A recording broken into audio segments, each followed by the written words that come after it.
अगला question most most most important question है बेटा, इसको याद रखिएगा। अब देखिए क्वेश्चन ये क्या कह रहा है, इसको ध्यान से पढ़िएगा, काफी अच्छा सवाल है बेटा। अब वो कह रहा है बेटा 0.05 कैपिटल एम NaCl बिलियन के कॉलम का विद्युत प्रतिरोध 5.55 गुणे 10⁻³ ओम है। इसका व्यास 1 सेंटीमीटर तथा लंबाई 50 सेंटीमीटर है। इसकी प्रतिरोधकता, विशिष्ट चालकत्व एवं मोलर चालकता की गणना कीजिए। अब देखिए सवाल में हमको बहुत सी चीजें दी हैं, हम उनको लिखते हैं कि दिया क्या क्या है। तो दिया हमें सबसे पहले दिया है 0.05 कैपिटल एम NaOH बिलियन, यानी कि बिलियन की मोलरता दी गई है। सबसे पहले अगर हम बात करें दिया है में, दिया है क्या क्या दिया है बेटा, तो हमको दिया है बिलियन की मोलरता, NaOH बिलियन की मोलरता, NaOH बिलियन की मोलरता,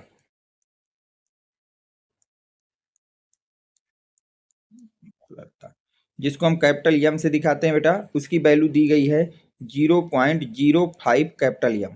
ठीक है, फिर आगे सवाल को जब हम लोग पढ़ेंगे कि और क्या दिया है हमको, फिर हमको दिया है विद्युत प्रतिरोध दिया गया है 5.55 × 10⁻³ ओम। तो हमको जो दिया है उसको भी हम लिख लेते हैं। और हमको दिया है बेटा विद्युत प्रतिरोध, कॉलम का विद्युत प्रतिरोध, कॉलम का विद्युत प्रतिरोध, कॉलम का क्या दिया है बेटा, विद्युत प्रतिरोध, जिसको हम कैपिटल आर से दिखाते हैं। और वो कितना दिया है, वो दिया है बेटा 5.55 × 10⁻³ ओम। ठीक, और देखिए क्या दिया है, इसका व्यास, कॉलम का व्यास दिया है 1 सेंटीमीटर, कॉलम का हमको व्यास दे दिया है। साथ में हमको दिया है बेटा कॉलम का व्यास, कॉलम का व्यास जिसको हम बेटा स्मॉल d से दिखाते हैं, वो हमको दिया है 1 सेंटीमीटर। और साथ ही साथ हमको दिया है कॉलम की लंबाई, कॉलम की लंबाई, ठीक है, जिसको हम लोग बेटा स्मॉल l से दिखाते हैं, वो हमको दिया है 50 सेंटीमीटर। यहाँ तक आपको कोई डाउट नहीं होना चाहिए था, इतना तो हमको दिया है सवाल में। और कुछ दिया है, बस ये दिया। अब हमको ज्ञात क्या करना है बेटा, प्रतिरोधकता, विशिष्ट चालकत्व और मोलर चालकता। अब देखिए सवाल को आगे हम बात करते हैं, ये तो हमको दिया है। अब हम बात करते हैं कि ज्ञात क्या करना है। तो ज्ञात करना है, ज्ञात करना है, तो ज्ञात क्या क्या करना है इसकी बात कर लेते हैं। तो सबसे पहले ज्ञात करना है बेटा आपको कॉलम का, कॉलम की प्रतिरोधकता, कॉलम की प्रतिरोधकता आपको ज्ञात करना है बेटा, कॉलम की प्रतिरोधकता, जिसको हम लोग रो से दिखाते हैं। तो सबसे पहले तो आपको ये ज्ञात करना है। साथ में तुमको क्या ज्ञात करना है बेटा, ज्ञात करना है कॉलम का विशिष्ट चालकत्व, कॉलम का विशिष्ट चालकत्व, कॉलम का विशिष्ट चालकत्व, जिसको बेटा हम कप्पा से दिखाते हैं। और हमको क्या ज्ञात करना है बेटा, सी नंबर में हमको ज्ञात करना है कॉलम की मोलर चालकता, कॉलम की मोलर चालकता, यानी कि लेमडा। ये 3 सवाल हमको दिए गए हैं। अब देखिए यहां तक आप देख लीजिए सवाल को, और इसके बाद बताइए। देखिए मोलरता दी गई है, प्रतिरोध दिया गया है, व्यास दिए गए है, लंबाई दी गई है, प्रतिरोधकता ज्ञात करना है, विशिष्ट चालकत्व ज्ञात करना है और मोलर चालकता ज्ञात करना है। तो अब देखिए यहां से बेटा हम लोग सबसे पहले निकाल लेंगे क्षेत्रफल को। किसको निकालेंगे बेटा, क्षेत्रफल को। ठीक है, तो हमको व्यास दिया गया है, क्या दिया गया है बेटा, व्यास दिया गया है। तो हम लिखेंगे बेटा व्यास के सूत्र से, व्यास के सूत्र से, तो व्यास का सूत्र होता है, व्यास क्या होता है बेटा, त्रिज्या का 2 गुना होता है। जो व्यास होता है वो क्या होता है बेटा, त्रिज्या का 2 गुना होता है। त्रिज्या का कितना होता है बेटा, 2 गुना होता है। अगर मैं आपसे कहूं कि व्यास कितना दिया गया बेटा, 1 सेंटीमीटर दिया गया है, व्यास आपको कितना दिया गया है, तो 1 सेंटीमीटर बराबर 2r, आर की वैल्यू आ जाएगी बेटा 1/2। यानी कि R बराबर आ गया बेटा आपके पास 0.5 सेंटीमीटर। यहाँ तक देख लीजिए, ठीक है। तो ये आपकी हो गई बेटा त्रिज्या, ये क्या हो गई बेटा त्रिज्या। अब जैसे ही त्रिज्या आ गई तो हम लोग त्रिज्या का सूत्र लगा के कॉलम का क्षेत्रफल निकाल लेंगे। तो हम लिखेंगे कॉलम का क्षेत्रफल, कॉलम का क्षेत्रफल। तो क्षेत्रफल का सूत्र क्या होता है, ए बराबर कॉलम क्या होती है बेटा, इसको बोलते हैं हम लोग कॉलम, ठीक है। ये होता है कॉलम। तो ये एक आपका गोला होता है, तो हम लिखेंगे पाई आर स्क्वायर। गोले का क्षेत्रफल क्या होता है, पाई आर स्क्वायर। तो पाई की वैल्यू होती है बेटा 3.14, आर की वैल्यू है 0.5, तो इसका स्क्वायर हो जाएगा 0.5 का स्क्वायर हो गया। तो ये हो गया बेटा 3.14। अब जब इस स्क्वायर को खोलोगे तो 0.5 इंटू 0.5 ये आ जाएगा। अब देखिए यहाँ से बेटा, अगर हम यहाँ पर 3.14 को 0.5 से मल्टीप्लाई कर दें तो 5 4 जा 20, 2 आ जाएगा, 5 1 जा 5 2 7, 5 3 जा 15 और 3 डिजिट के बाद डेसिमल, तो 1.57 इंटू 0.5 ये हमारे पास आ जाएगा। अब देखिए आगे इसको हम कैसे लिख सकते हैं बेटा, तो अब हम इसको लिख सकते हैं ए बराबर 1.57 इंटू 0.5। अब फिर से मल्टीप्लाई कर देंगे बेटा, 7 5 जा 35 आ जाएगा, 3 5 5 जा 25, 28 हो जाएगा, 2 आ जाएगा, 5 1 जा 5, 5 2 7, तो ये और 3 डिजिट के बाद डेसिमल हो गया। तो ये आ गया क्षेत्रफल सेंटीमीटर स्क्वायर। तो क्षेत्रफल हमारे पास आ गया 0.785, ये हमारा क्षेत्रफल आ गया। तो अब देखिए, अब तक हमने क्या किया बेटा कि हमने व्यास जो हमको दी गई है बेटा, क्या दी गई, व्यास। व्यास के सूत्र से हमने पहले त्रिज्या निकाली, फिर त्रिज्या से हमने क्षेत्रफल निकाल लिया। त्रिज्या से हमने क्या निकाल लिया बेटा, क्षेत्रफल निकाल लिया। अब हम देखिए क्या करेंगे, यहाँ से सबसे पहला सवाल आपसे क्या कह रहा है, कॉलम का प्रतिरोधकता, कॉलम की प्रतिरोधकता। तो हम लोग सूत्र लगाएंगे बेटा, यहाँ से कॉलम की प्रतिरोधकता, पहले चीज हम फाइंड करने चल रहे हैं कॉलम की प्रतिरोधकता, प्रतिरोधकता जिसको हम लोग बेटा रो कहते हैं, बराबर क्वेश्चन मार्क। तो लिखेंगे प्रतिरोधकता के सूत्र से, प्रतिरोधकता के सूत्र से,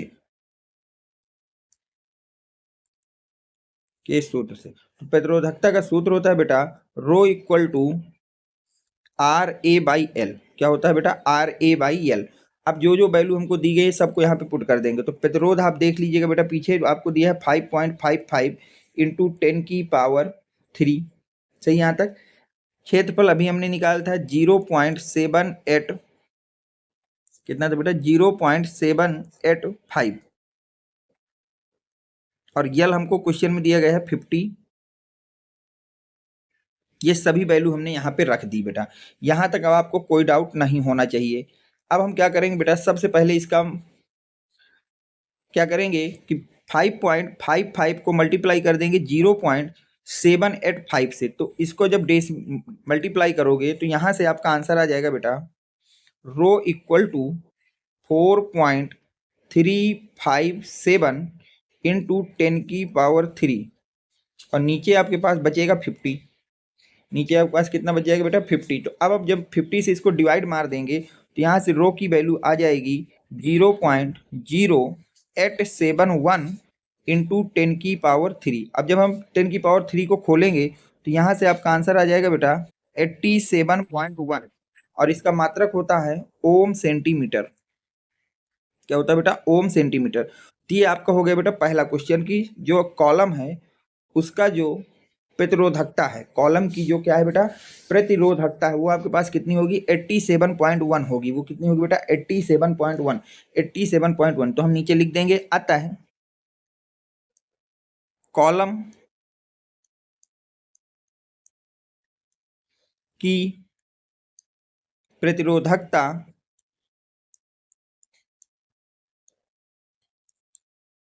प्रतिरोधकता 87.1 ओम सेंटीमीटर होगी। ये आपका बेटा पहला आंसर हो गया, ठीक है। जिसमें आपको निकालना था, क्या निकालना था पहले में बेटा, कॉलम का प्रतिरोधकता। तो ये हमारे पास वैल्यू आ गई 87.1। अब अगला क्वेश्चन है कॉलम का विशिष्ट चालकत्व। अब हमको क्या फाइंड करना है बेटा, कॉलम का विशिष्ट चालकत्व। अब देखिए उसके लिए हम क्या करेंगे, हम लिखेंगे बेटा बी नंबर, कॉलम का विशिष्ट चालकत्व का विशिष्ट चालकत्व, जिसको हम बेटा किससे दिखाते हैं, कप्पा से। अब हमको कप्पा की वैल्यू चाहिए, तो देखिए हम क्या करेंगे, विशिष्ट चालकत्व के सूत्र से, विशिष्ट चालकत्व के सूत्र से, विशिष्ट चालकत्व के सूत्र से, ये बहुत काफी अच्छा सवाल है, इसको अच्छी तरह से देख लीजिएगा बेटा, बच्चे इसको जल्दी कर नहीं पाते ये क्वेश्चन काफी। तो विशिष्ट चालकत्व, तो कप्पा का सूत्र होता है 1/ρ। एक सूत्र मैंने ये भी आपको कप्पा का लिखाया था कि विशिष्ट चालकत्व का एक सूत्र ये भी होता है 1/प्रतिरोधकता। अब यहाँ पे प्रतिरोधकता की जब वैल्यू रख देंगे तो कप्पा इक्वल टू 1/87.1, कितना हो जाएगा बेटा, 1/87.1, ठीक है। तो जब आप इसको सॉल्व कर लेंगे तो यहाँ से कप्पा की वैल्यू निकल के आ जाएगी बेटा 0.0115, ठीक है। अब यूनिट होती है बेटा साइमन सेंटीमीटर की पावर -1। ये आ गया आपके पास विशिष्ट चालकत्व, ये आपके पास क्या आ गया बेटा, विशिष्ट चालकत्व आ गया। कितना आ गया, kappa equal to 0.0115 centimetre siemens centimetre inverse. तो हम लिखेंगे अतः कॉलम का विशिष्ट चालकत्व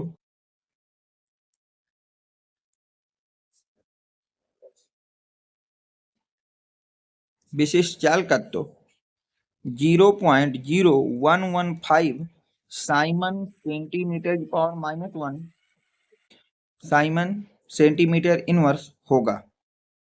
ये आपका बेटा सेकंड क्वेश्चन हो गया, ठीक है। अब हमसे देखिए थर्ड क्वेश्चन क्या पूछ रहा है उसकी बात कर लेते हैं। तो थर्ड क्वेश्चन में आपसे कह रहा है कॉलम की मोलर चालकता, कॉलम की मोलर चालकता। तो हम लिखेंगे बेटा मोलर चालक, अब हमको थर्ड में क्या निकालना है बेटा, कॉलम की मोलर चालकता, कॉलम की मोलर चालकता, कॉलम की मोलर चालकता। अब हमको ये फाइंड करना है, तो हम लिखेंगे बेटा मोलर चालकता के सूत्र से, मोलर चालकता के सूत्र से। तो मोलर चालकता का सूत्र होता है बेटा lambda m equal to kappa into 1000 divide by m। अब यहाँ पर हम सभी मानों को रख देंगे बेटा, ये हमारा सूत्र है मोलर चालकता का, इसको भी आप याद कर लेना बेटा। सूत्र आपको सब याद होने चाहिए बस, और इनमें सवालों में कोई ज़्यादा दिक्कत नहीं होती। अगर आपको सूत्र याद है तो आप आसानी से इन सवालों को कर सकते हैं। तो अब देखिए यहाँ पर जब हम सब मान रखेंगे बेटा, तो कप्पा की वैल्यू आपके सवाल में कितनी दी गई है, देखिए कप्पा देख लेते हैं कितना निकला था अभी, 0.0115। तो कप्पा हमारे पास आया बेटा 0.0115 इंटू 1000, और मोलरता क्वेश्चन में कितनी दी गई थी बेटा, वो दी गई है 0.05। यहाँ तक आपको कोई डाउट नहीं है। अब देखिए 1000 का जब इसमें मल्टीप्लाई कर दोगे तो ये हो जाएगा 11.5। तो यहाँ से आ जाएगा बेटा लेमडा m इक्वल टू 11.5 और नीचे आ जाएगा 0.05। अब जब आप डेसिमल हटाएंगे तो ये हो जाएगा 1150 डिवाइड बाई 5, डिवाइड करेंगे तो यहाँ से आ जाएगा 5 2 जा 10, 5 3 जा 15, ये आ जाएगा 230 और यूनिट होती है साइमन सेंटीमीटर स्क्वायर मोल की पावर -1। ये होता है बेटा मोलर चालकता, ये आपकी क्या होती है बेटा, मोलर चालकता होती है। तो लेमडा m इक्वल टू ये हो गया आपके पास, ठीक है। तो अब इसको भी हम शब्दों में लिख देंगे, अतः कॉलम की मोलर चालकता मोलर चालकता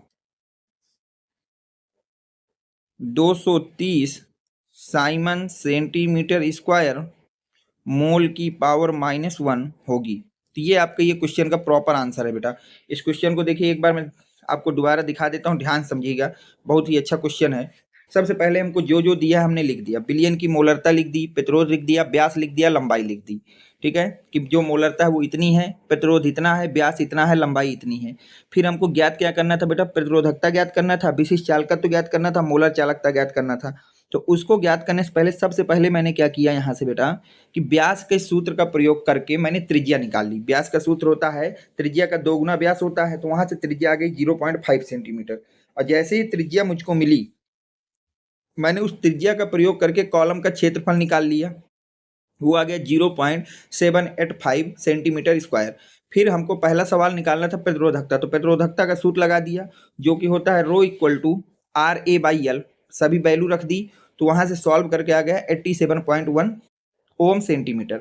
अब प्रतिरोधकता ज्ञात करने के बाद दूसरी चीज हमको ज्ञात करना था बेटा कॉलम का विशिष्ट चालकत्व। कॉलम का विशिष्ट चालकत्व, तो उसके लिए मैंने क्या किया बेटा, कॉलम के विशिष्ट चालकत्व का सूत्र रख दिया और उसको सॉल्व कर दिया। इसके बाद हमको ज्ञात करना था बेटा बिलियन की मोलर चालकता, तो हमको निकालना था बेटा कॉलम की मोलर चालकता। तो मैंने यहाँ पर मोलर चालकता का सूत्र रख दिया, जो वैल्यू दी थी वो वैल्यू पुट कर दी, सॉल्व कर दिया, आंसर आ गया। अब हम बात करते हैं बेटा आज की